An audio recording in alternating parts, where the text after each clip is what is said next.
Good day, ladies and gentlemen, and welcome to Chesterton's Jest, where we keep a critical eye on faith and culture, especially within the Catholic Church today. In an age where even church teachings seem to be shifting, we're here to explore and question the ideas and changes that challenge timeless truths.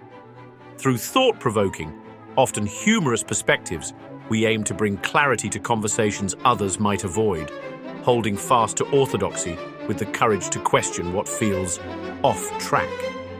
If you would like to join us as we dig deeper into the faith with reverence, wit, and a touch of Chestertonian insight, you can support this channel by gently pressing the like, share, and subscribe buttons in that order, and we thank you for your support. And now, without further ado, Atheism and the Dogma of Doubt. Part 3. The Curious Absurdities of Modern Atheism. Chapter 7. The God of the Gaps in Reverse. Atheists often accuse believers of appealing to a God of the gaps, of invoking the divine only where science has not yet provided an answer.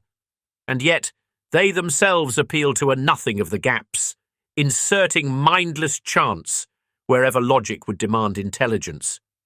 The modern scientist does not say, God made this.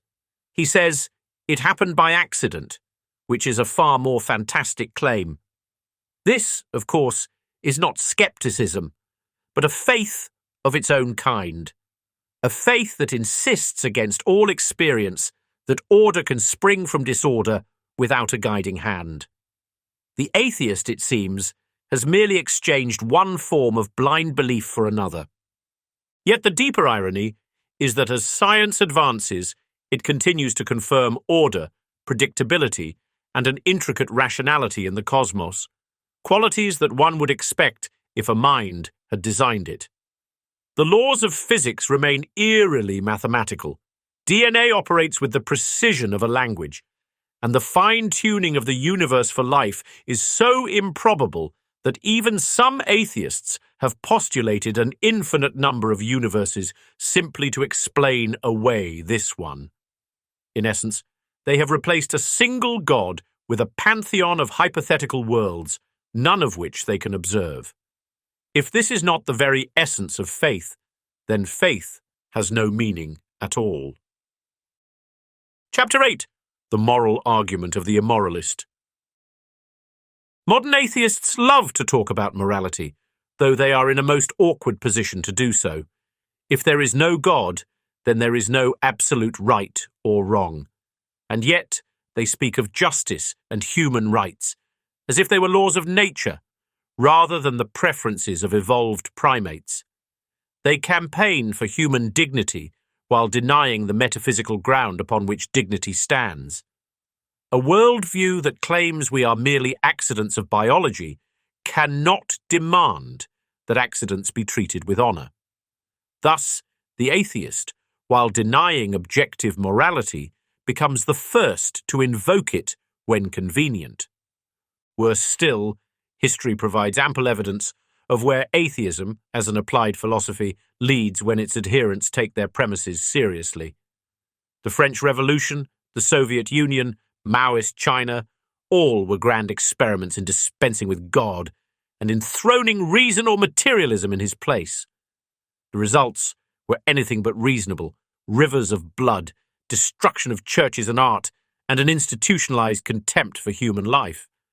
These were not merely political failures, they were the natural consequences of a worldview that denies transcendent value while still trying to demand moral obligations. When a civilization insists that man is an accidental arrangement of atoms, it should not be surprised when he begins treating his fellow man as disposable. Part 4. The Triumph of Belief. Chapter 9. Why the skeptic can't be skeptical enough. The one great weakness of atheism is that it cannot doubt itself. The skeptic who questions everything never quite manages to question his own disbelief. The Christian, at least, is humble enough to admit that he does not understand all things. But the atheist is certain certain that life is meaningless, that death is final, and that the universe is a vast and pointless machine. And yet, the moment he asks himself why he believes these things, he finds he has no answer at all. His certainty is as dogmatic as any medieval cleric's, though his cathedral is empty. This, in the end, is why atheism has always been an insufficient philosophy. Man is a creature who must believe in something.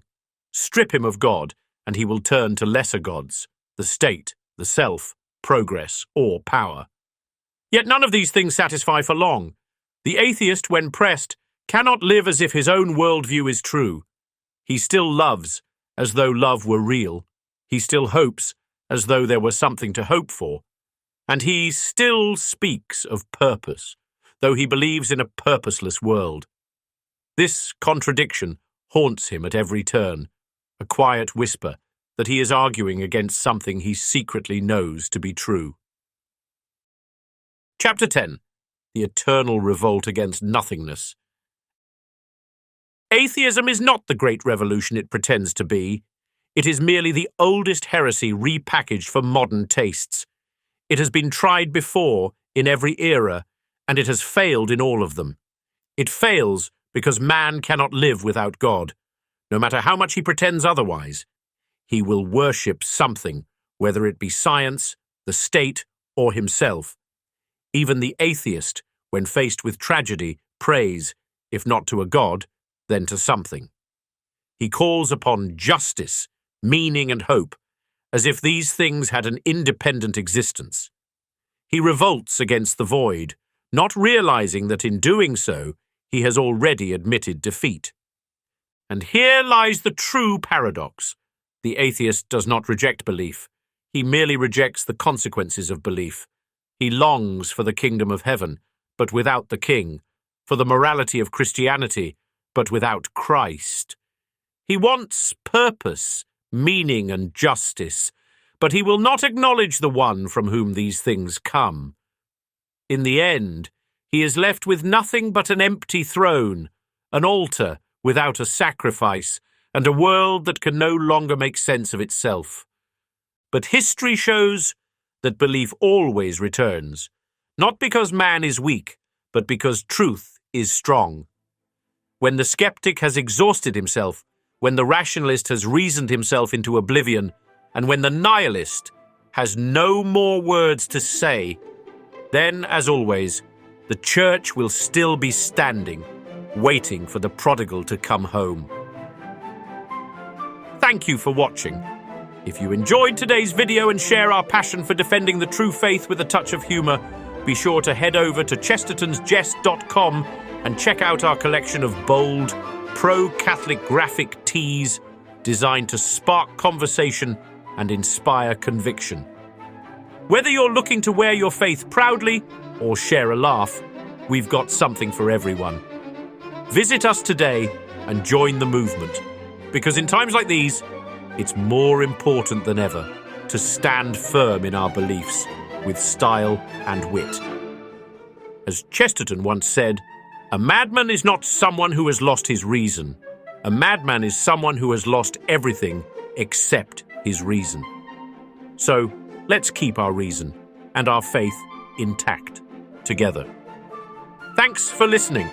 God bless you, and may the good Lord be praised.